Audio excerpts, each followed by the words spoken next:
सोबत लोहगाव सर्कल मधून शिंदे गटाचे उमेदवार विनोद लोहगावकर सर आहेत. विनोद सर, तुम्ही लोहगाव सर्कल मधून शिवसेना शिंदे गटाकडून उमेदवार आहात, काय सांगाल तुम्ही? मी विनोद सकारामजी लोहगावकर, लोहगाव जिल्हा परिषद गटातून शिवसेना शिंदे गटातून उभा आहे. लोहगावचा सर्वांगीण विकास करणंच हे माझं ध्येय आहे आणि येणाऱ्या काळामध्ये लोहगावचा मी 10 वर्ष सरपंच राहिलेला आहे आणि आपण बघू शकता, आपल्या माध्यमातून मी लोकांना विनंती करतो, तुम्ही लोहगाव आमच्या गावामध्ये येऊन बघा.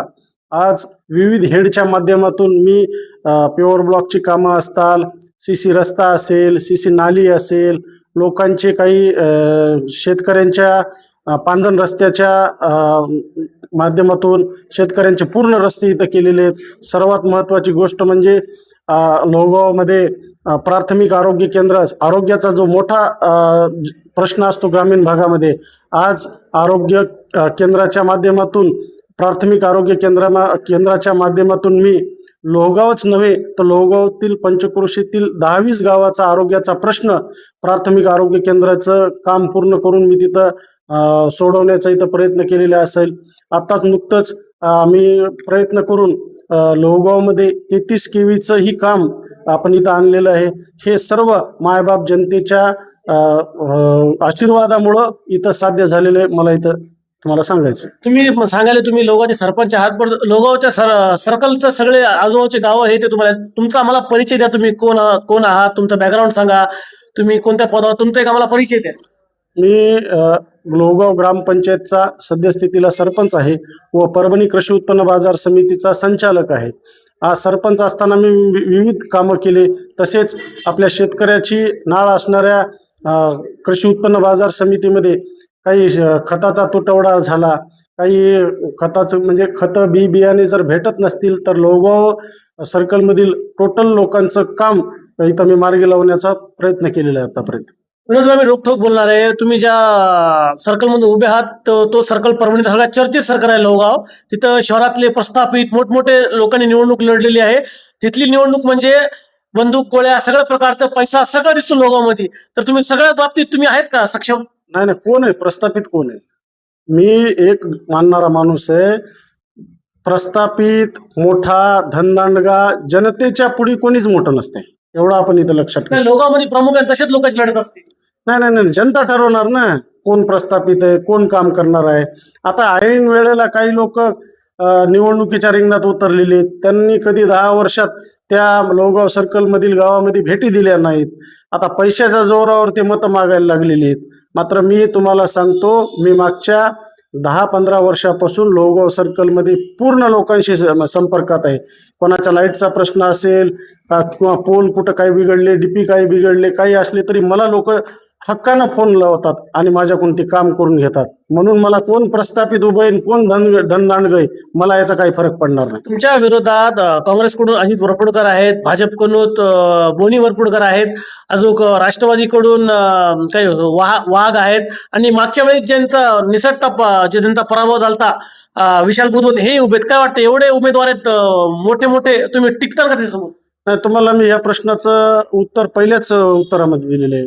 कसं आहे साहेब, हे जे नाव मोठे मोठे आहेत, असू द्या ना, नावं मोठाले असू द्या, नावानं काही फरक पडत नसते हो. आता कसं आहे, महामानव डॉक्टर बाबासाहेब आंबेडकरांनी पहिलं काय होतं, राजाच्या पोटाला राजा यायचा. आता मतदान पेटीतून जो निवडून येईल तो राजा आहे. आणि तुम्हाला 100% खात्रीनं सांगतो की मी लोहगाव सर्कलमधील जनतेच्या संपर्कात आहे. त्यांची कोणत्याही अडचणीला कामं केलेली आहेत. आणि महत्त्वाची गोष्ट तुम्हाला सांगतो की मी स्थानिकचा आहे, मी परभणीला राहत नाही, मी खेडेगावात राहणारा माणूस आहे. आणि जिल्हा परिषद हे परभणीला राहतात. सगळेच हे सगळे जण तुम्ही ज्यांचे नावं घेतले ना, ते टोटल परभणीला राहणारे आहेत. आणि मी स्वतः माझ्या लोहगाव गावामध्ये राहतो. मला स्थानिकच्या प्रश्नाची जाण आहे. मी ग्रामपंचायत सदस्य राहिलेलो आहे, उपसरपंच राहिलेला आहे आणि सरपंच आहे. म्हणजे खालपरून वर जाण्याचा मी प्रयत्न केलेला आहे. आणि दुसरी महत्त्वाची गोष्ट म्हणजे हे लोक पैशाचं आमिष दाखवायलेत. मित्रांनो, पैशाचं आमिष म्हणजे पैशाचं आम्ही दाखवून आता हे रस्ता करून देतो, हे टाकून, ही नळ्या टाकून देतो. अहो, इतकं 10 वर्ष तुम्ही का केलं नाही? आताच का तुम्ही निवडणूक आल्यावर तुम्ही निवडणुकीच्या तोंडावर हे रस्ता करतो, इकडं पूल. आता मी बघायलो व्हॉट्सअपला, फेसबुकला, इकडे यांनी यांनी हे टाकलं, त्यांनी ते टाकलं. अहो काय नाही, लोक आता सुज्ञ झालेले आहेत.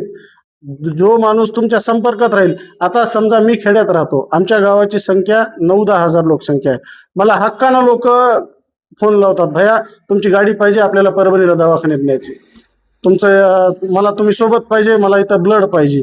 यांना कुठं फोन लावणार आहेत परभणीला? म्हणजे माझी गाडी घोडीपासून लोकांची आपण सेवा करण्याची इथं मला संधी दिलेली आहे. पण माल तर निघणार आहे विनोद भाई, तुम्ही हो म्हणा ना म्हणा, कारण लोगाव सर्कल जेवढा हॉट आहे का, सगळं परभणीची नजर लोगावर आहेत आणि तुम्ही लोगावचे स्थानिकच्या आहात. पैसा तर निघणार आहे. मग मागच्या जशा साम दाम दंडभेट सगळं चालणार ते. तुमची सगळी तयारी आहे का? सगळी तयारी आहे माझी. माल माझ्याकडे नाही, समजा मालाचं काय हे नाही. मात्र मी जनतेच्या संपर्काच्या विश्वासावर आणि लोगाव जनतेनं माझ्यावर आतापर्यंत, माझे वडील होते, आई होत्या जिल्हा परिषद सदस्य, आम्ही आतापर्यंत लोकांना धोका दिलेला नाही. जिल्हा परिषद अध्यक्ष राहिलेले आहेत आमच्या आई. आतापर्यंत आम्ही कोणाला असा दगाबाज, फटकेबाज, काही लोकांनी काय केलेलं आहे, म्हणजे एखादा फंड्स आला तो कागदावरच उचलून घ्यायचा.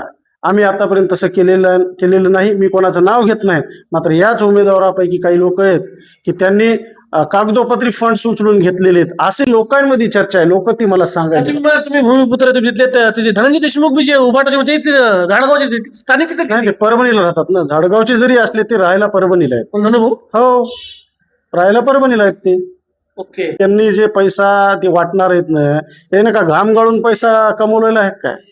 यांनी काय केलं, यायला काय करायचं, सातारा लुटायचं आणि पुण्याला दान करायचं, असं हे करणार आहेत. त्याच्यामुळं ही लोगावची सुज्ञ जनता पैसा जरी घेतला तरीही माझ्यावर पूर्ण विश्वास करणार आहेत.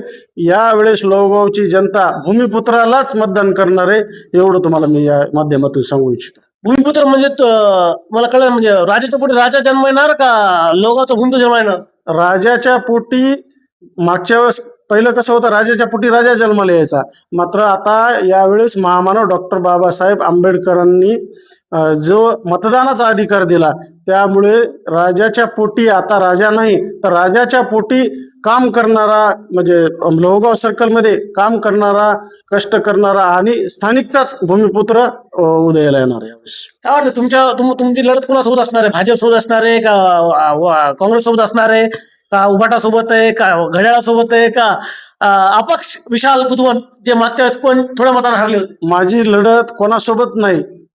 माझी लढत ही हे जे लोक उभं टाकलेले आहेत नाही, हे खूप माझ्या मागे राहणार आहेत. लढत म्हणजे अशी कोणासोबत राहणार नाही. पाची मागे आहे तुमच्या माझ्या खूप मागे आहेत, मागे राहणार खूप. म्हणजे मग येणाऱ्या गुलाल आपलाच असणार का? 100% गुलाल आपलाच आहे. मग लोहगावच्या जनतेला तुम्ही काय आवाहन करणार आमच्या माध्यमातून? मी तुमच्या माध्यमातून लोहगावच्या सुज्ञ जनतेला असं आवाहन करणार आहे की आता आपण मागच्या तुम्ही 10-15-8 वर्षापासून निवडणूक झालेली नाही, त्या 8-10 वर्षाच्या काळामध्ये तुमच्या संपर्कात कोण आहे, तुमच्या अडीअडचणीला कोण धावून येणार आहे, हे लोहगावची संख्या लोक यावेळेस बघणार आणि त्यालाच या लोहगाव गटाचा जिल्हा परिषद सदस्य म्हणून निवडून देणार.